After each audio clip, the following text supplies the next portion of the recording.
Okay, this is Dr. Mark Carriage, uh, producing another videotape. This time, uh, therapy series off part one by defining there's like 25 different parts to this entire series. At any rate, a couple important things I could be reached at mcarich at AOL.com. I'm assuming that you're seeing the PowerPoint. I'm also assuming it is taping. At any rate, I've been around for 45. So at times I might get a little sarcastic, a little cynical, a little critical. Um, at any rate, that's just me. So I got my bachelor's degree in 1976 at SIU Edwardsville, a master's in 81 from St. Louis University, St. Louis, and SIU Edwardsville is in Illinois. And I got a PhD in 1985 from St. Louis University in counseling. I did a counseling psychology internship at Texas Tech University. Been in the prison system for 40 years, variations, more or less. Any rate, you can call me Dr. Mark, Dr. C. I've been called far worse in corrections, believe me. Okay, so a couple of things. I'm working at a private practice in called Metro East Counseling. It's the Metro East of St. Louis in Illinois. Um, and also, I'm consulting at Transitional Center Incorporated in Cloquet, which is also in the Metro East of Illinois. Okay, I've to start my I've had the privilege to travel around a little bit in the '80s with American Society of Clinical Hypnosis workshops, conferences with my father. So he was on their faculty at the time. So I met all the greats in hypnotherapy and such, pain management, hypnotherapy of that era. I did not meet Mr. Dr. Milton H. Erickson, who was the greatest. But I did meet a lot of people that worked with him. This is a professional video for people in mental health field. If you're not in mental health, you won't probably get all the psychobabble. Hopefully, if you're in the mental health field, you'll get some of the psychobabble I use because that's how we talk. We like to talk in psychobabble. At any rate, I can be reached again, mcarich at AOL.com. Matt Adams is the one that was instrumental in getting me started in this venue. He is not present today. He is a therapist out of our office as well. Okay, on a whole series of different things. Typically, as I get it produced, I just release it. I don't go back and edit it, so it is how it is, for better or for worse. Okay, introduction to the field. I have to start with some philosophy, postmodernism, which is constructivism and social constructivism. Constructivism is we create our own inner realities. That's a fact. We do. We think, we construct our own thinking, etc., etc., etc. No matter how you cut the pie, it's us and our own inner realities. And so basically, as a therapist, we construct how we do therapy and that whole theoretical framework and how we view personality and all that is kind of launched onto the client, which I'll talk about in a few minutes a little further. Social constructivism is what therapy is because we are interacting with somebody else and together we co construct the reality. So the therapeutic reality of the session and the process is co constructed. So it's a theoretical framework that provides an organized way of viewing problems, intervention strategies, etc. That's the theoretical framework. That's why it's important to understand and know what you're doing. Now, where I get cynical and critical and sarcastic about is I met people in our field uh, that don't know what the hell they're doing. Period. They have no idea, they have no clue, nor they have the interest. So I suggest if you're one of them, get out of the field or, in fact, learn it.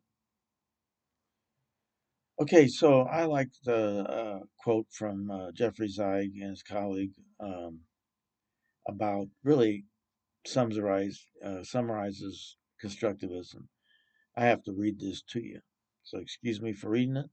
The model is not only a philosophy; it is also a perceptual lens. Really, he says, becomes the lens.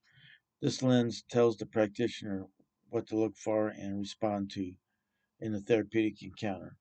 But it's a double edged sword in that it focuses and limits viewing simultaneously. What does that mean? We project our framework onto the client. I don't care, you could be the most objective therapist in the world, you're still, at some level, at an unconscious level, projecting. So the therapist, in essence, passes the lens on to clients. I will say there's numerous models and theories and all that stuff, orientations, approaches, strategies, whatever, in therapy. Um, and they define therapy and change a little differently, but the core definitions remain the same. So you, as a therapist, will add your own unique twist to the model. If you're sticking to the Adlerian model, your gun ho Adlerian, classic Adlerian, you're just doing Adlerian, you're still interjecting your twist to it, which may be a small variation, but is a little bit of a variation. And I think there's still a lot of fundamental things in therapies across the spectrum. So, what is it we're talking about? What is therapy? Well, it's an interactional process between the therapist and client where the therapist helps the client make changes. Notice that. Therapist helps the client make changes. Client does not help the therapist make changes, although I have seen it before. So, this occurs in a change oriented context. It's all conversations. So, what's the generic goals? Generic means a generalized structure of some sort. So, the goals or the goal is to change or help create a difference in the functioning within a client's mind frame, behavior, or self. So changes in general is a difference, perceived difference. Really, you have to perceive it. Perceived difference. So therapeutic change is a change at some level of functioning. So change equals a difference in functioning at levels in experiential domains. So, what's a holistic view of self? Yeah. Okay, so there's multiple experiential domains of self, all interconnected, which I'll get to in the next slide. Hopefully, I do have the slides up and they're running. If not, you have to email me for the slides and I can send them to you. But you can, arbitrarily divide functioning self, up into experiential domains.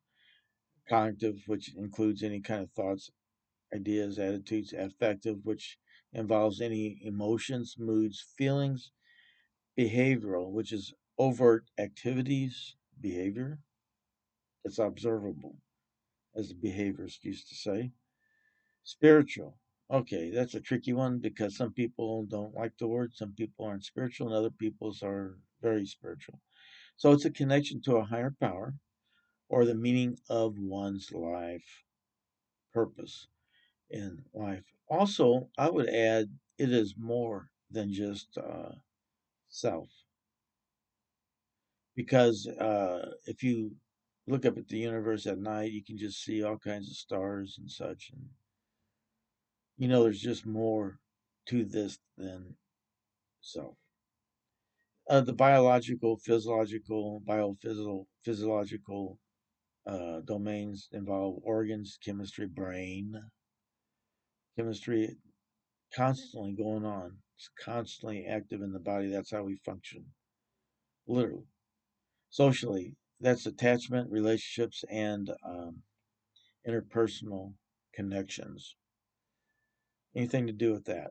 Contextual is a background environmental information or setting, if you will, situations. Now, the sensory modalities are not really an experiential domain, but that's how we take it all in.